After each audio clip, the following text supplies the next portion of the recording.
বাংলাদেশে 12ই ফেব্রুয়ারি কি সত্যিই একটা নির্বাচন অনুষ্ঠিত হতে যাচ্ছে? এ প্রসঙ্গে অত্যন্ত গুরুত্বপূর্ণ হচ্ছে সেনাবাহিনী নির্বাচনটি চাইছে কিনা সে বিষয়টি।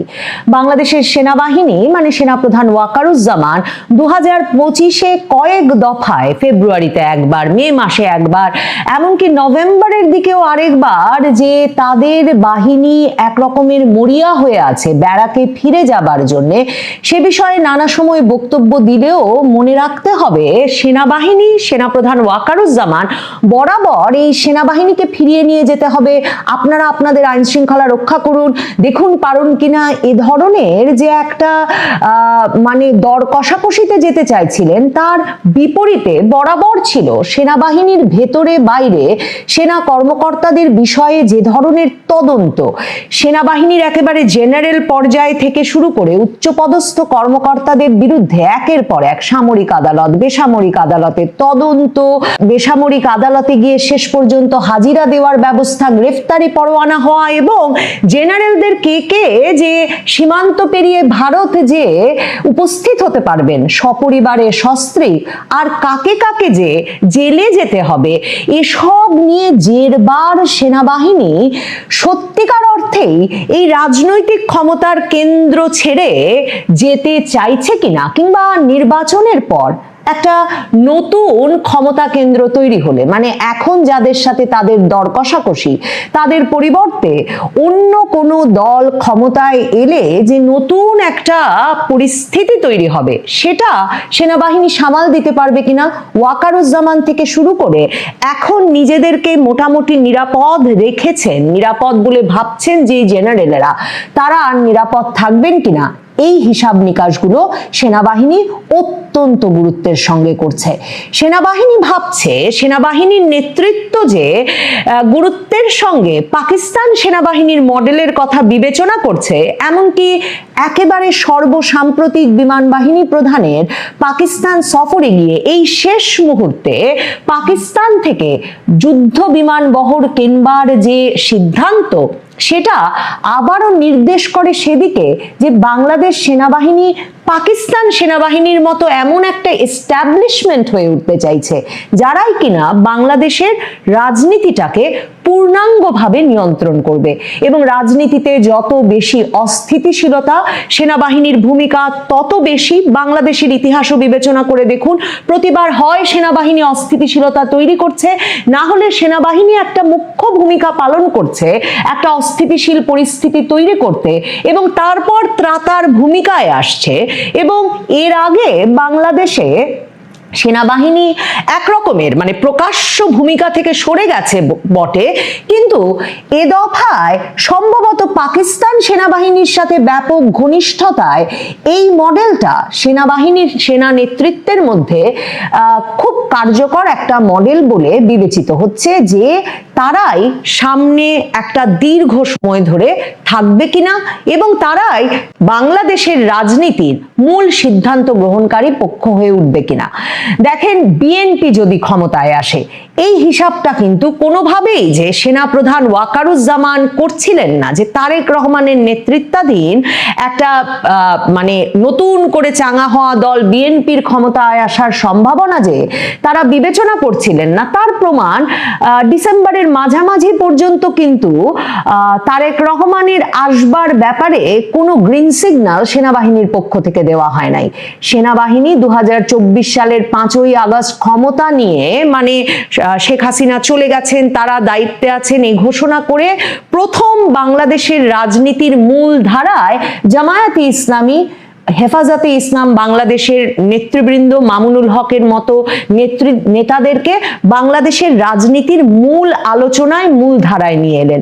এটা সেনাপ্রধান ওয়াকারুজ্জামানের 2024 সালের 5ই আগস্টের আন্দোলনের পর সরাসরি একটা অবদান বাংলাদেশের রাজনীতিতে। ধর্ম ভিত্তিক রাজনীতি করেন যে গোষ্ঠীটা, তাদেরকে রাজনীতির মূল ধারায় নিয়ে আসা, এবং অন্য যেই সব দল রাজনীতিটাকে ধর্মভিত্তিক রাজনীতি রাজনীতি করেন না সেসব দলকে এই দলগুলোর সাথে মিলিয়ে রাজনীতি করতে বাধ্য করা এবং তার ফলে একটা সামাজিক রাজনৈতিক চিরস্থায়ী অস্থিতিশীলতার দিকে নিয়ে যাওয়া, এটাও একটা সম্পূর্ণত পাকিস্তান মডেল। 90-এর গণ আন্দোলনের পর যেই গণ আন্দোলনে বিপুল জনশক্তিতে এবং সমর্থনে জামায়াতে ইসলামী রাস্তায় ছিল, সেই আন্দোলনের পরে যে 3 জোটের রূপরেখা কিংবা মূল যে আলোচনা গণতন্ত্রের ফিরবার, সেখানে কিন্তু জামায়াতে ইসলামীকে বিএনপি, আওয়ামী লীগ এবং তখন শক্তিশালী বাম দলগুলো অন্তর্ভুক্ত করে নাই। তখন আলোচনা হয়েছে আওয়ামী লীগ নেতৃত্বাধীন 8 দল, বেগম খালেদা জিয়া মানে বিএনপির নেতৃত্বাধীন 7 দল, আর বাম দলগুলোর জোট 5 দলের মধ্যে, এবং সেই 3 জোটই আসলে পুরো রূপরেখাটা প্রণয়ন করেছে। তার মানে এই যে বাংলাদেশের বিএনপি আওয়ামী লীগ যে দ্বিদলীয় ব্যবস্থা চলছিল, সেই ব্যবস্থায় বরাবর একটা মিউচুয়াল আন্ডারস্ট্যান্ডিং ছিল যে ধর্মভিত্তিক রাজনৈতিক দলগুলো রাজনীতি করবে বটে, কিন্তু তারা বাংলাদেশের প্রধানতম রাজনৈতিক দিক নির্দেশক দল হয়ে উঠবে না। কিন্তু ওয়াকারুজ্জামান 2024-এর 5ই আগস্টের পর বাংলাদেশের রাজনীতিতে এই এলিমেন্টটা যুক্ত করলেন এবং তার পরিকল্পনা ছিল যে খালেদা জিয়া মুক্ত হবেন, কিন্তু জানুয়ারি মাসে তিনি খালেদা জিয়াকে লন্ডনে চিকিৎসায় পাঠিয়ে দিলেন এবং এরপর যখন ফিরতে দিলেন তখনও কিন্তু খালেদা জিয়ার কোনো প্রকাশ্য সভা সমাবেশের কোনো রকম বা ভার্চুয়ালি কোথাও যোগ দিয়ে কথা বলবারও কোনো অনুমোদন ছিল না। তারেক রহমানকে দেশে ফিরতে দেওয়াও ওয়াকারুজ্জামানের পুরো পরিকল্পনার মধ্যে ছিল না, কারণ ওয়াকারুজ্জামান চাইছিলেন বা সেনা প্রধানের ওপর অ্যাসাইনমেন্টটা ছিল যে মানে এক রকমের নেতৃত্ব শূন্য, কিছুটা দিকভ্রান্ত বিএনপি এবং জামায়াতে ইসলামী সহ ছাত্রদের যে দল, সেসবের মধ্যে একটা নির্বাচন অনুষ্ঠিত হয়ে যাবে এবং তারপর সেনাবাহিনী দেখবে, পর্যবেক্ষণ করবে যে তারা কতটা স্থিতিশীলতা আনতে পারে, না হলে সেনাবাহিনী আবার একটা কোনো মডেল সাজাবে ঠিক পাকিস্তান ফর্মুলায়। দেখেন 2024-এর 5ই আগস্টের পর যে সরকার, সে সরকারে যে ছাত্ররা জায়গা পাবেন, সে সরকারের প্রধান প্রধান পদগুলো যে নিরপেক্ষ লোক না খুঁজে, মানে আগে যেমন খোঁজা হয়েছে অন্তর্বর্তীকালীন সরকারে বা তত্ত্বাবধায়ক সরকারের মডেলের ক্ষেত্রে, সেসব না খুঁজে এবার অন্তর্বর্তীকালীন সরকার যে বিএনপির সাজেশন, সাথে জামায়াতে ইসলামীর সাজেশন এবং ছাত্র প্রতিনিধিদের অংশগ্রহণের মাধ্যমে হবে। এই মডেল কার? এই মডেল সেনাপ্রধান ওয়াকারুজ্জামানের। বিএনপি ক্ষমতায় এলে সেনাপ্রধান ওয়াকারুজ্জামান বিপদে পড়বেন, কারণ সেনাপ্রধান ওয়াকারুজ্জামান জানেন যে তিনি মাসের পর মাস মির্জা ফখরুল ইসলাম আলমগীর যখন সেনা সদরে গিয়ে তার সঙ্গে সাক্ষাৎ করতে চেয়েছেন, একটা দ্রুত নির্বাচনের জন্য সেনাপ্রধানকে পাশে চেয়েছেন, সবচেয়ে বড় যে ক্ষেত্রে পাশে চেয়েছেন সেটা হচ্ছে তাদের নেতা তারেক রহমানকে ফিরিয়ে আনতে, সেনাপ্রধান ওয়াকারুজ্জামান সেক্ষেত্রে কোনো সমর্থন দেন নাই। সেনাপ্রধান ওয়াকারুজ্জামান জানেন যে নির্বাচনের যে কোনো পালা বদলে তিনি বিপদগ্রস্ত হবেন, কারণ তিনি চেষ্টা করেছিলেন বটে একটা রিফাইন্ড আওয়ামী লীগ, শেখ হাসিনাকে সরিয়ে দিয়ে হলেও একটা রিফাইন্ড আওয়ামী লীগ, নতুন ধরনের আওয়ামী লীগ সৃষ্টি, যখন তিনি তার পুত্র সম হাসনাত আব্দুল্লাহ সার্জিস আলমকে সেনা সদরে ডেকে সেই প্রস্তাব দিয়েছিলেন। কিন্তু তারা সেই কথা ফাঁস করে দেওয়ার পর তিনি কিন্তু আর আওয়ামী লীগের জন্য কোনো স্পেস তৈরির তো চেষ্টা করেননি, বরং তিনি জুলাই পদযাত্রার সময় এনসিপিকে সেনা গাড়িতে করে নিরাপদে ফিরিয়ে এনে আর গুলি করে আওয়ামী লীগ সমর্থকদের মেরে প্রমাণ করেছেন যে তিনি কাদের সঙ্গে আছেন বা কাদের সঙ্গে থাকতে বাধ্য হচ্ছেন বা তার মূল অ্যাসাইনমেন্টটা কি। তাহলে সেনাপ্রধান ওয়াকারুজ্জামান এখন কোনো ক্ষমতার পালাবদল ঘটতে দেবেন কেন? অক্টোবরে মানবাধিকার সংগঠনগুলো হিসাব করে বলেছিল যে 24-এর 9ই আগস্ট থেকে 25-এর 30-এ সেপ্টেম্বর পর্যন্ত অন্তত 40 জনের মৃত্যু হয়েছে বিচার বহির্ভূত হত্যাকাণ্ডে। এই বিচার বহির্ভূত হত্যাকাণ্ডের হিসাব পাওয়া যায়। এছাড়া সারা বাংলাদেশে অজ্ঞাতনামা লাশের সংখ্যা যে সংকটজনক হারে প্রতি মাসে বাড়ছে, সেটাও কিন্তু এই বিপদের সময়েও মানবাধিকার সংগঠনগুলো প্রায়ই মনে করাচ্ছে। কিন্তু সেই গত বছরের সেপ্টেম্বর পর্যন্ত যে 40 জন বিচার বহির্ভূত হত্যাকাণ্ডের শিকার হয়েছিলেন, এদের সিংহভাগই সেনা হেফাজতে থাকার সময় মৃত্যুবরণ করেছেন এবং যারা মারা গেছেন তাদের বেশিরভাগই, নিহত যারা হয়েছেন তাদের বেশিরভাগই বিএনপি বা এর অঙ্গ সংগঠনের নেতাকর্মী। সেই এই 2025 সালের জানুয়ারি মাসে আপনাদেরকে বলেছিলাম যে যৌথ বাহিনী বিএনপির ওপরেই তাদের অভিযান চালাচ্ছে। তার প্রমাণ হিসেবে চট্টগ্রামে যুবদল নেতা তৌহিদুর রহমান, যিনি বাবার কুলখানিতে চট্টগ্রামে বাড়িতে গিয়েছিলেন, তাকে তুলে নিয়ে গিয়ে যে মৃত অবস্থায় পুলিশের হাতে তুলে দিল সেনাবাহিনী, সেই খবর প্রকাশের পর যেমন বিএনপি কোনো শক্ত অবস্থান নিয়ে সেনাবাহিনীকে সাবধান করতে পারেনি তাদের নেতাকর্মীদের উপর অত্যাচার বন্ধ করতে, এমনকি এই বছর এই যে 12ই জানুয়ারি তারিখেও চুয়াডাঙ্গায় পৌর বিএনপির, জীবননগর পৌর বিএনপির সাধারণ সম্পাদক শামসুজ্জামান ডাবলুকে ঠিক সেই একইভাবে তুলে নিয়ে গেছে সেনাবাহিনী এবং তারপর মৃত অবস্থায় পুলিশের হাতে তুলে দিয়েছে, বা পুলিশ যখন হাসপাতালে নিয়ে গিয়েছে ততক্ষণে তাকে মৃত বলে ঘোষণা করেছে হাসপাতাল।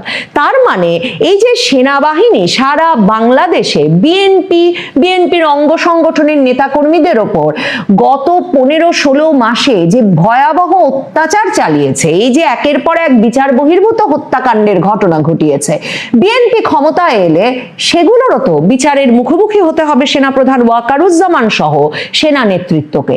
কাজেই বিএনপি ক্ষমতায় চলে এলে সেনাপ্রধান ওয়াকারুজ্জামান নিশ্চিতভাবে বিপদে পড়বেন। বিএনপির শীর্ষ নেতৃত্ব জানেন যে তিনি এই বর্তমান নেতৃত্বকে যেমন রাজনীতিতে ফিরতে দিতে রাজি ছিলেন না, তেমনি তার পরিকল্পনা ছিল যে একরকম নিষ্ক্রিয় খালেদা জিয়ার নেতৃত্বে একটা বিএনপি জামাতের অংশগ্রহণমূলক নির্বাচন সেরে ফেলার, এমনকি তারেক রহমানকে শেষ মুহূর্ত পর্যন্ত দেশে আসতে বাধা প্রদান করতে। হাদির মৃত্যুর পর যে প্রতিক্রিয়া ঘটলো, মানে ডেইলি স্টার, প্রথম আলোতে ঘন্টার পর ঘন্টা ভাঙচুর, অগ্নিসংযোগ এবং তারপর সেখান থেকে ছায়ানট গিয়ে বা ধানমন্ডি 32 নম্বরে গিয়ে আবারও ভাঙচুর, অগ্নিসংযোগ, এসব ঘটনায় সেনাবাহিনী যে নিষ্ক্রিয় ভূমিকা পালন করলো, তাতেও বুঝতে বাকি থাকে না সেনাবাহিনী আসলে দেশটাকে কাদের দখলে দিয়ে দিতে চাইছে। সেনাপ্রধান ওয়াকারুজ্জামান যাদেরকে 2024-এর 5ই আগস্টে মূলধারার রাজনীতিতে নিয়ে এসেছেন, তারা যদি নেতৃত্বে না থাকতে পারেন, তাহলে যেসব দর কষাকষির মাধ্যমে সেনাপ্রধান ওয়াকারুজ্জামান জেনারেলদের একাংশকে সেফ এক্সিট দিয়েছেন গত কমাসে, এবং যাদের একটা অংশ আবার শুধুমাত্র ভারতে আটকা পড়েছেন তাই নয়, ভারত থেকে এরই মধ্যে তাদের নিজ নিজ পছন্দের দেশে চলে গেছেন, এমন খবরও পাওয়া যাচ্ছে। সেনাপ্রধান ওয়াকার জানেন যে এই রাজনৈতিক ক্ষমতার পালাবদল ঘটে গেলে তার সেই সুবিধার অবসান হবে। কাজে তিনি নিজেকে কেন এমন একটা অনিরাপদ অবস্থায় ফেলবেন? বাংলাদেশ সেনাবাহিনী সব দিক থেকেই এখন পাকিস্তান সেনাবাহিনীর মডেল অনুসরণ করতে চাইছে, এবং সেদিক থেকেও একটা কট্টর ভারত বিরোধিতার রাজনীতি বাংলাদেশে সেনাবাহিনীকে শুধুমাত্র যে সামরিক শক্তির কারণে গুরুত্বপূর্ণ করে তোলে তাই নয়, এর ফলে সামরিক খাতে যে ধরনের বাজেট বরাদ্দ বৃদ্ধি পায়, অস্ত্র শস্ত্র যুদ্ধাস্ত্র সরঞ্জামাদি কেনার ক্ষেত্রে যে ধরনের উদ্যোগে মানে দেশকে রাষ্ট্রকে সামিল করা যায়, সেটা সরাসরি সেনাবাহিনীকে এবং সেনা নেতৃত্বকে আর্থিকভাবে লাভবান করে। মানে সেদিক থেকেও বাংলাদেশে একটা কট্টর ভারত বিরোধিতার রাজনীতি এবং ভারতকে একটা শত্রু রাষ্ট্র গণ্য করে আগামী রাজনীতিতে বাংলাদেশের অগ্রসর হওয়া সেনাবাহিনীকে তার গুরুত্বের স্থানে অধিষ্ঠিত রাখে। সেনাবাহিনী সেদিক থেকেও ওই রাজনীতিকেই তাদের জন্য লাভজনক বলে মনে করছে। সেই পক্ষটি ক্ষমতায় না এলে সেনাবাহিনীর জন্য যে বিপদ সৃষ্টি হতে যাচ্ছে, তাতে তারা কেন নির্বাচন চাইবেন সে প্রশ্ন তোলাও জরুরি। সেনাবাহিনী নির্বাচন কমিশনে গিয়ে বারবার বলছে যে মোতায়েন করা সেনা সদস্যরা যাতে প্রিজাইডিং অফিসারের অনুমতি ছাড়াই নিজ উদ্যোগে ভোট কেন্দ্রে ঢুকতে পারেন নিজ সিদ্ধান্তে, সেই অনুমতি নির্বাচন কমিশনকে দিতে হবে। এই যে ভোট কেন্দ্রে প্রয়োজন অনুযায়ী সেনাবাহিনীর ঢুকে পড়ার অনুমোদন চাইছে সেনা নেতৃত্ব, সেটাও অত্যন্ত একটা তাৎপর্যপূর্ণ দাবি বটে। দর্শক, একদিন আগেই আমরা বলেছিলাম যে জাতীয় নির্বাচনের সাথে যে গণভোট হচ্ছে সেই গণভোটে হ্যাঁ এবং না কোন পক্ষে কে প্রচার করবে। সরকার সিদ্ধান্ত নিয়েছে হ্যাঁয়ের পক্ষে প্রচারণা করবে। সরকার গণভোট দিচ্ছে, আবার সরকারই হ্যাঁয়ের পক্ষে প্রচারণা করছে। এই ব্যাপারে আইনি জটিলতা আছে কিনা সেই ব্যাপারে প্রধান উপদেষ্টার প্রেস সেক্রেটারি বলেছেন যে না, আইনি কোনো জটিলতা নেই, সরকার হ্যাঁয়ের পক্ষে ক্যাম্পেইন করবে। তখনই প্রশ্ন উঠে যে কোন দল কিসের পক্ষে ক্যাম্পেইন করবে। আমরা দেখছি প্রকাশ্যে এনসিপি, জামাত এবং তাদের জোট হ্যাঁ ভোটের পক্ষে ক্যাম্পেইন শুরু করেছে এবং ব্যাপকভাবে তারা কথা বলার চেষ্টা করছে। ঠিক সেই সময় বিএনপির অবস্থান কি হবে সেই আলোচনাটাও মুখ্য ছিল। আমরা সেই আলোচনা করে এক ধরনের বোঝার চেষ্টা করেছিলাম যে বিএনপি গণভোটের ব্যাপারে আদৌ আগ্রহী হবে কিনা। অবশেষে সেই প্রশ্নের সমাধান আসলো বিএনপির পক্ষ থেকে। বিএনপির মহাসচিব সেই প্রশ্নের সমাধানটা বোধহয় করে দিলেন। গণভোটে তাহলে বিএনপির অবস্থান কি হচ্ছে, চলুন একটু চমকপ্রদ এই খবরটা জেনে নিই। এবং যখন দেখলাম যে বিএনপি মহাসচিব প্রথমবারের মতো গত 17 মাসে প্রথমবারের মতো সরকারের সমালোচনা করছেন। দর্শক, বলছিলাম গণভোটে বিএনপির অবস্থান কি হবে। বিএনপি গণভোটে ক্যাম্পেইন করবে নাকি শুধুমাত্র ন্যাশনাল ইলেকশন অর্থাৎ তাদের যে ধানের শীষের প্রচারণা করবে এবং জাতীয় ইলেকশনে কিভাবে বিজয়ী হওয়া যায়, কিভাবে রাষ্ট্র ক্ষমতায় যাওয়া যায় সেটাই তাদের মূল কনসেন্ট্রেশনের জায়গা হবে। এই বিতর্ক নিয়ে আমরা আলোচনা করেছিলাম এর আগে একটা ভিডিওতে। সেখানে আমাদের মতো করে আমরা বোঝানোর চেষ্টা করেছিলাম যে গণভোটে বিএনপি মনোযোগ দেবে না, বিএনপি মনোযোগ দেবে জাতীয় ভোটে। আমাদের সেই কথাটাই এবার সত্যে প্রমাণিত হয়ে গেল। বিএনপি মহাসচিব জানিয়ে দিলেন তার অবস্থান এবং বিএনপির অবস্থান কি। বাংলা ট্রিবিউনের শিরোনামটা দেখলেই আপনারা একেবারে ক্লিয়ার হয়ে যাবেন। বাংলা ট্রিবিউন বলছে গণভোট প্রচারণার দায়িত্ব বিএনপির নয়, মির্জা ফখরুল। আর কি স্পষ্ট করে বলার দরকার রয়েছে বিএনপির অবস্থান? গণভোটের প্রচারণা এটা বিএনপির দায়িত্ব নয়, স্রেফ জানিয়ে দিয়েছে। তার মানে গণভোট পর্যন্ত গণভোটের ব্যাপারে বিএনপি কোনো কথা বলবে না। যে কথা আমরা আলোচনা করেছিলাম সেদিকেই ব্যাপারটা যাচ্ছে। ভোটের দিন কান কথাই হবে ভোট, কানে কানে কানাকানি, সেই কানাকানির মাধ্যমেই গণভোট হবে। এবং সেই ক্ষেত্রে শেষ মুহূর্তে বিএনপি যে সিদ্ধান্ত নেবে, যে সিদ্ধান্ত নিলে তাদের রাজনৈতিক সুবিধা হবে, তারা মনে করবে যে সিদ্ধান্ত নিলে ভালো হবে, সেই সিদ্ধান্তটা কানে কানে ভোটারদের কাছে পৌঁছে দেবে। তারা প্রকাশ্যে হ্যাঁ ভোটের ক্যাম্পেইনও করবে না, না ভোটের ক্যাম্পেইনও করবে না। এই যে ব্যাপারটা দাঁড়াচ্ছে, এই ব্যাপারটা দাঁড়ানোর ব্যাপারে বিস্তারিত খবরে যেটা বলা হচ্ছে, বিএনপির মহাসচিব মির্জা ফখরুল ইসলাম আলমগীর বলছেন গণভোট প্রচারণার দায়িত্ব বিএনপির নয়, জনগণের দায়িত্ব ভোট দেওয়া। তারা হ্যাঁ বা না যেটা ঠিক করবেন সেটাই হবে। আজকে ঠাকুরগাঁ শহরের কালীবাড়িতে নিজ বাসভবনে সাংবাদিকদের তিনি এই কথা বলেন। বিএনপি মহাসচিব মোস্তাফিজকে আইপিএল থেকে বাদ দেওয়ার প্রসঙ্গে সাংবাদিকদের প্রশ্নের জবাবে বলেন, আমি আগে ক্রিকেট খেলতাম এবং ক্রিকেট বোর্ডের মেম্বারও ছিলাম, এখন ক্রিকেট খেলি না। এই ক্রিকেটের বিষয়, আন্তর্জাতিক বিষয় জড়িত, এটার সাথে ক্রিকেটের সঙ্গে আমাদের দেশের সম্মান জড়িয়ে আছে। এতে আমরা মনে করি আমাদের দেশকে অপমান করা হয়েছে। এ বিষয়ে ক্রিকেট বোর্ডের সিদ্ধান্তের সঙ্গে আমরা একমত, তবে ছোটোখাটো বিষয়গুলো আলোচনার মাধ্যমে সমাধান করার পথ খোলা রাখা উচিত। তিনি বলেন বিএনপি ক্ষমতায় গেলে ভারতের সঙ্গে পারস্পরিক সম্মান বজায় রেখে আলোচনার ভিত্তিতে তিস্তা, পদ্মা সহ অভিন্ন নদীগুলোর পানির ন্যায্য হিস্সা আদায় করা হবে। সাংবাদিকদের প্রশ্নের উত্তরে তিনি ঘোষণা করেন তারেক রহমান উত্তরাঞ্চলে আসবেন এবং রংপুরের শহীদ আবু সাইদ সহ গণ অভ্যুত্থানের সবার কবর জিয়ারত করবেন।